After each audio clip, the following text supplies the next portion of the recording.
In a small town on the edge of the city lived a man named Ilias. He was about 48 years old, with tired eyes and hands roughened by years of hard work.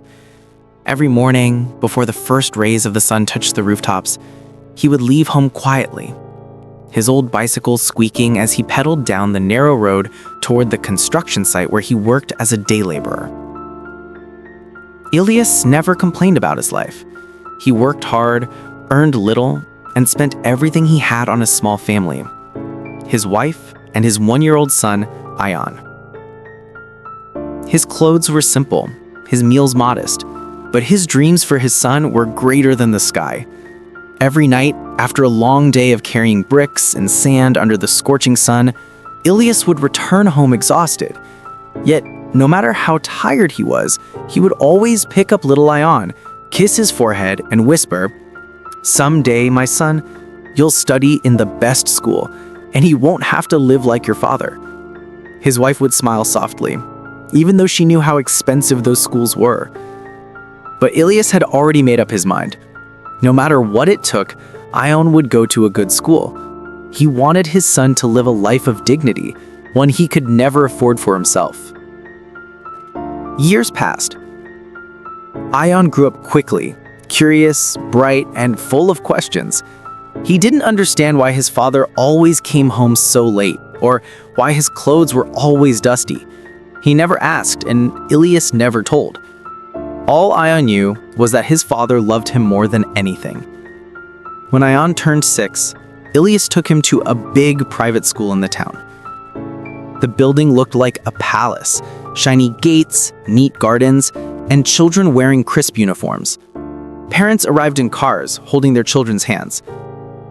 Ilias stood among them, his faded shirt soaked in sweat, holding an admission form in his rough hands. The receptionist looked at him doubtfully. "Are you sure you can afford the fees here, sir?" she asked politely. Ilias nodded firmly. "I will manage." He sold his old bicycle, took extra work shifts, and borrowed a little money from his neighbors. When Ion got admitted, Ilias felt like the richest man in the world. At first, Ion struggled to fit in. His classmates came from wealthy families. They talked about vacations, video games, and weekend trips, things he had never experienced. Sometimes the children teased him about his old shoes or the way he spoke. He used to come home quiet, hiding his tears. But Ilias noticed. One evening, he sat beside Ion and said, "Son, never be ashamed of who you are. Our worth is not in what we wear, but in what we learn and how we treat people." Ion listened silently.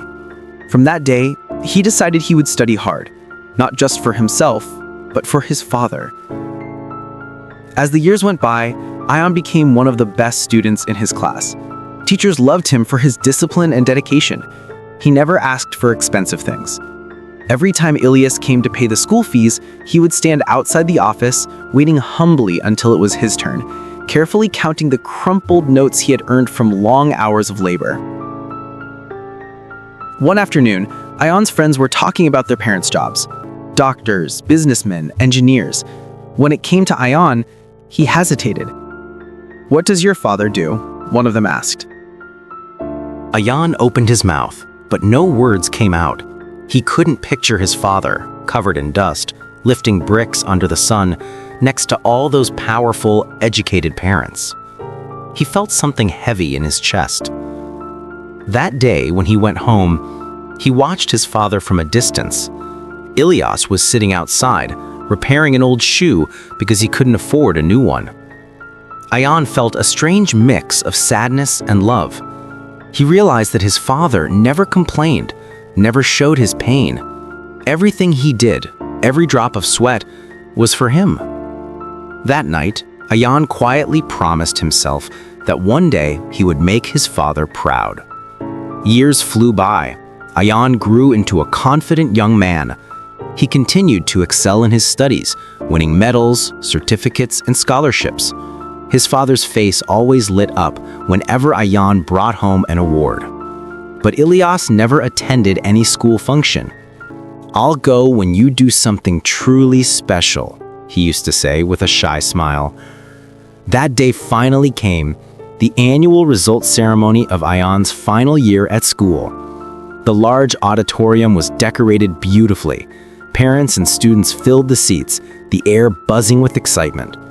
When Ayan's name was announced as the top student of the year, the audience clapped loudly. He walked up to the stage, his heart pounding.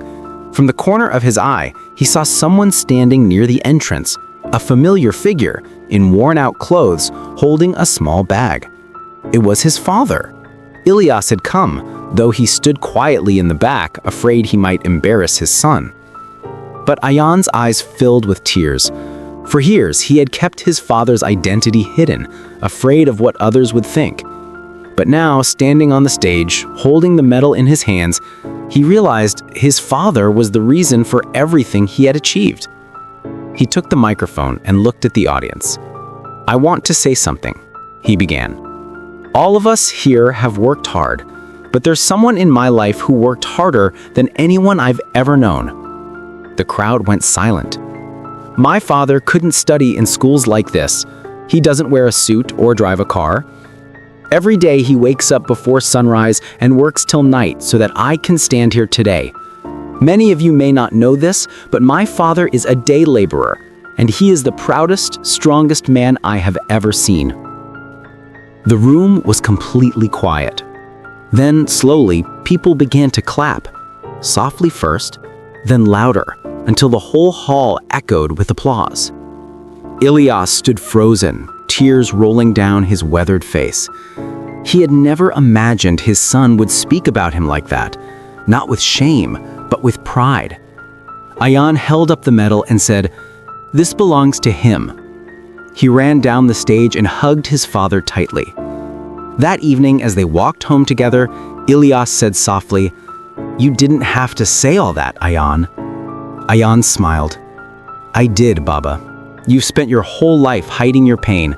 It's time the world knows who my hero is." Ilyas's eyes glistened with tears. For the first time in years, he felt lighter, as if all of his struggles had finally found meaning. From that day on, Ayan was no longer just the boy who topped his class. He became known as the boy who honored his father, the boy who taught everyone that true greatness is not measured by money or status, but by love, sacrifice, and dignity. And for Ilyas, that moment was more valuable than any riches in the world. Because when his son called him my hero, it erased every hardship he had ever faced. Don't forget to like, comment, and share, and subscribe if this story touched your heart.